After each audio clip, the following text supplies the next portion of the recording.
Bismillahirrahmanirrahim. Assalamualaikum warahmatullahi wabarakatuh. Alhamdulillahirabbil alamin wassalatu wassalamu ala asyrafil anbiya'i wal mursalin sayyidina Muhammadin wa ala alihi wa sahbihi ajma'in.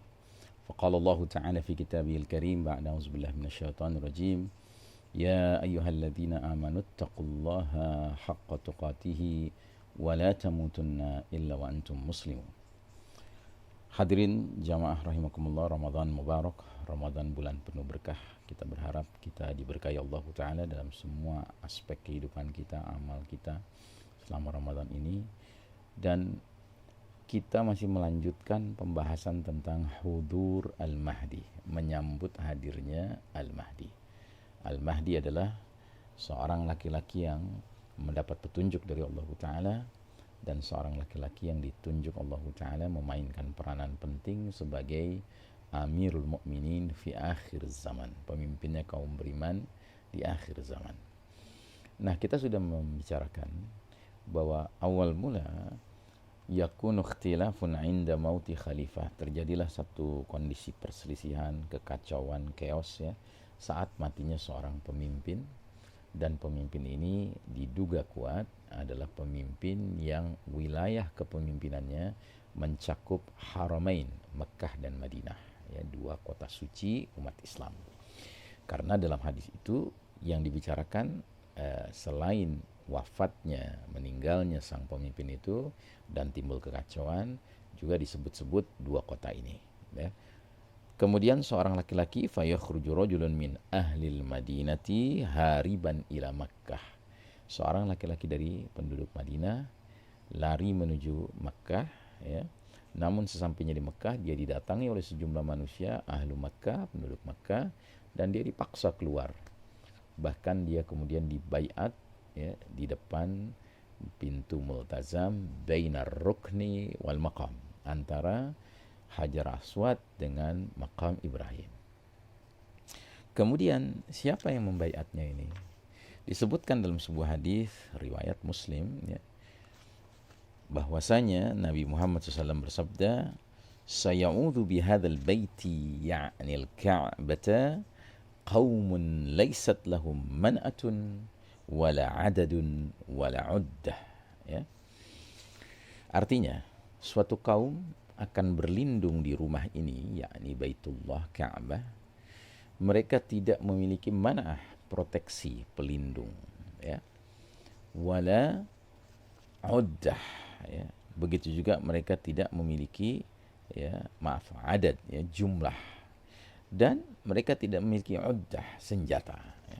Jadi ini kumpulan orang-orang yang bukan pejabat tinggi, bukan pemimpin negara tertentu, panglima angkatan bersenjata negara tertentu, ya.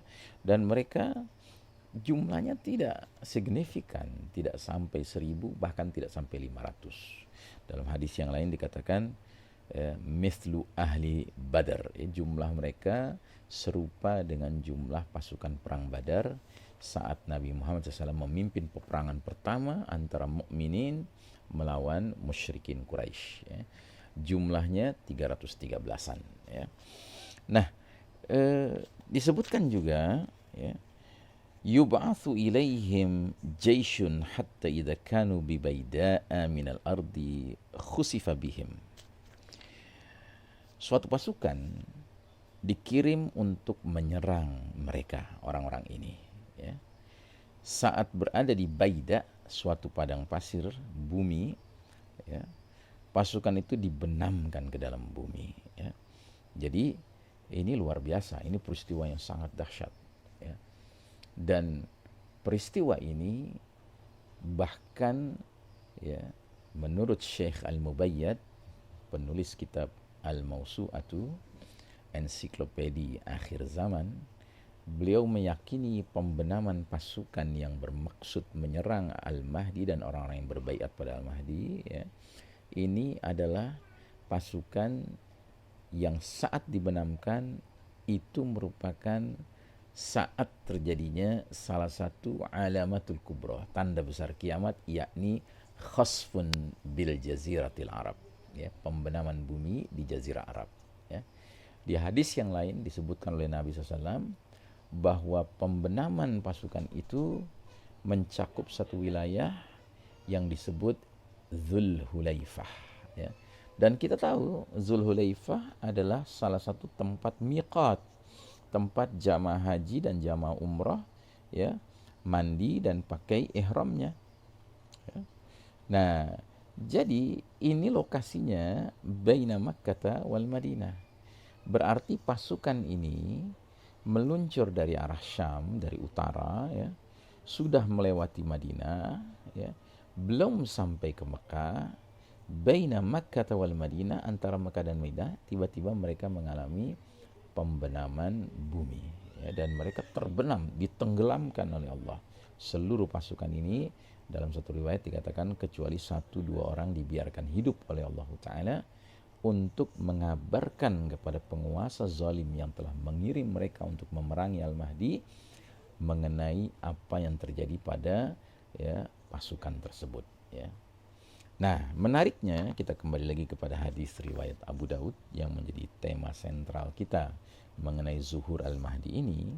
Disebutkan wa yub'atsu ilaihi ba'sun min ahli syami fayukhsafu bihim bil baida'i baina Makkah wal Madinah.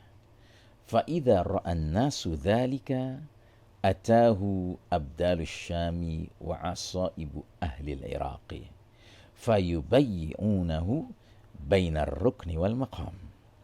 Ya. Artinya satu pasukan dikirim dari Ahlus Syam, penduduk Syam.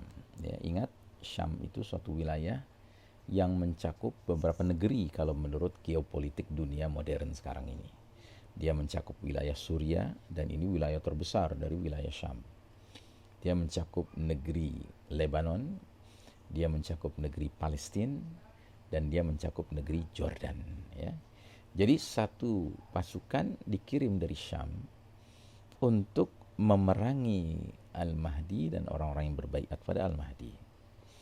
Tetapi, ya, pasukan ini justru dibenamkan, ditenggelamkan Allah di Al-Baida, suatu gurun pasir baina Makkah wal Madinah, antara Mekah dan Madinah. Fa idza ra'an nasu dzalika, dan ketika manusia melihat peristiwa itu atau mendengar kabar mengenai peristiwa itu, ya, orang-orang yang saleh dari Syam, Abdalus Syam, dan orang-orang yang baik, yang terbaik bahkan dari Ahlul Iraq, penduduk Irak, berdatangan membaiat Al-Mahdi bainar rukni wal maqam, antara Hajar Aswad dan Maqam Ibrahim. Artinya di Ka'bah, di depan Ka'bah. Nah, ini berarti pembaiatan gelombang berikutnya, pembaiatan gelombang kedua, ya. Nah, jadi saudaraku rahimakumullah, peristiwa pembenaman pasukan, ya, antara Mekah dan Madinah ini termasuk peristiwa yang amat sangat menghebohkan. Kenapa? Karena di satu sisi ini menunjukkan perlindungan Allah kepada Al-Mahdi dan orang-orang yang berbaiat pada Al-Mahdi, padahal orang-orang ini jumlahnya tidak signifikan, tidak sampai 1000, bahkan tidak sampai 500. Mereka bukan orang-orang yang memiliki imunitas, kekebalan, proteksi, karena bukan pejabat, bukan pemimpin formal, bukan panglima perang formal negara tertentu, ya. Mereka orang-orang tidak bersenjata, ya, orang-orang alim, orang-orang soleh, ya. Mereka dilindungi Allah sehingga ketika ada pasukan mau menyerang mereka, Allah tenggelamkan pasukan itu. Nah, itu keistimewaan pertama. Tapi keistimewaan kedua adalah peristiwa pembenaman pasukan itu akan menjadi suatu landmark, ya, satu tanda yang sangat jelas bagi siapapun mukmin yang faham skenario akhir zaman, bahwasanya peristiwa pembenaman itu menjadi tanda kalau Al-Mahdi telah hadir. Dan hadirnya di mana? Di Mekah, di Ka'bah, ya. Maka di antara yang bersegera menyambut, ya, informasi pembenaman pasukan itu yang menandakan Al-Mahdi sudah hadir adalah dari 2 tempat. Disebutkan secara spesifik oleh Nabi di dalam hadis ini, yaitu Abdalus Syam dan As-Saibu Ahlul Iraq. Orang-orang dari Syam dan orang-orang dari Irak. Mereka segera mendatangi Ka'bah dan segera membaiat Al-Mahdi. Dan jangan lupa, kalau kita pelajari geopolitik dunia hari ini, dua negeri ini, Irak dan Syam ini, sekarang sedang bergolak, ya. Sehingga dugaan kuat mereka yang berdatangan berbondong-bondong mendatangi Ka'bah untuk membaiat Al-Mahdi, ini adalah kumpulan muslimin, mukminin, mujahidin fisabilillah yang sudah berjuang selama ini di medan jihad di Syam dan di Irak, di Suriah dan di Irak khususnya. Dan mereka selama ini sambil berjuang, sambil berperang, ya, melawan mulkan Jabrian setempat, melawan penguasa yang memaksakan kehendak setempat, baik Suriahnya maupun Iraknya, ya kan. Mereka segera, ya, menyambut, merespon peristiwa pembenaman pasukan itu. Karena apa? Karena mereka sendiri sudah lama merindukan agar bentuk peperangan yang mereka lansir selama ini yang sifatnya seperti sporadis, ya, terpencar-pencar dalam kelompok-kelompok kecil, ya, itu menjadi bisa menyatu karena sudah hadirnya Amirul Mukminin fi akhir zaman, pemimpinnya kaum beriman di akhir zaman. Maka karena itu Nabi secara spesifik menyebutkan Abdalus Syam dan As-Saibu Ahlul Irak berdatangan untuk membaiat Al-Mahdi. Yang berarti, yang bermakna pembaiatan gelombang kedua kaum muslimin terhadap Al-Mahdi sudah merupakan pembaiatan yang mencakup, yang melibatkan, yang memasukkan ke dalamnya umat Islam yang bahkan sudah terlatih, sudah berpengalaman al-jihad fisabilillah. Dengan kata lain, pembaiatan gelombang kedua ini secara otomatis menyebabkan Amirul Mukminin fi akhir zaman, pemimpinnya kaum beriman di akhir zaman yaitu Al-Mahdi, tiba-tiba memiliki angkatan perang yang sudah berpengalaman. Masya Allah ta'ala. Bukan berarti kaum muslimin yang bukan terlatih tidak ikut serta dalam pembaiatan itu. Mereka juga berdatangan, terutama mereka yang memang sudah menanti-nanti, sudah membaca sinyal-sinyal zaman bahwa ini zaman zuhur Al-Mahdi, zaman hudur Al-Mahdi, zaman akan tampilnya, akan hadirnya Al-Mahdi. Mereka sudah siap-siap dan mereka menanti-nanti tanda yang sangat penting, yaitu pembenaman pasukan, ya, baina Makkah wal Madinah. Nah, saudaraku rahimakumullah, ada lagi riwayat lain yang disampaikan oleh Al-Hakim, yang mana menurut Al-Hakim beliau mengkategorikan riwayat ini sebagai, ya, riwayat yang memenuhi syarat-syarat Bukhari dan Muslim, walaupun Bukhari dan Muslim tidak meriwayatkannya. Bersabda Rasulullah SAW, pada bulan Zulqa'dah qabilah-qabilah saling tarik-menarik dan saling berkhianat, maka seorang peziarah haji diculik. Lalu terjadilah kekacauan di Mina, banyak yang terbunuh di sana, dan mengalirlah darah mereka sehingga mengalir di Jumrah Aqabah, ya. Dan sehingga kaburlah salah seorang dari mereka dan mendatangi lokasi antara Hajar Aswad dan Maqam Ibrahim, maka orang itu dibaiat padahal dia tidak menyukainya, ya. Dikatakan kepadanya, jika kamu menolak untuk dibaiat, kami akan pukul tengkukmu. Itu istilah bahwa kami akan bunuh kamu, ya. Jadi ia dibaiat, Al-Mahdi dibaiat oleh sejumlah orang semisal jumlah ahli Badar, ya. Yardu anhum sakinus samai was sakinul ard, ya. Mereka, orang-orang ini disukai, dicintai oleh penghuni langit dan penghuni bumi, ya. Nah, jadi saudaraku rahimakumullah, al-arwahu junudun mujannadah fama ta'arafa minha talaf wa ma tanakara minha ikhtalaf. Ruh-ruh manusia diciptakan laksana prajurit berbaris. Mana yang saling kenal dipertemukan, mana yang saling mengingkari dipisahkan.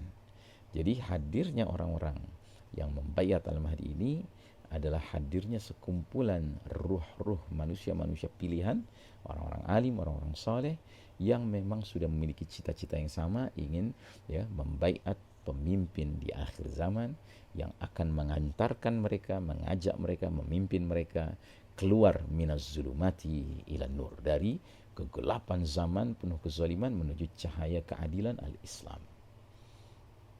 Sallallahu ala nabiyyina Muhammadin wa ala alihi wa sahbihi wasallam tasliman walhamdulillahirabbil alamin. Wassalamualaikum warahmatullahi wabarakatuh.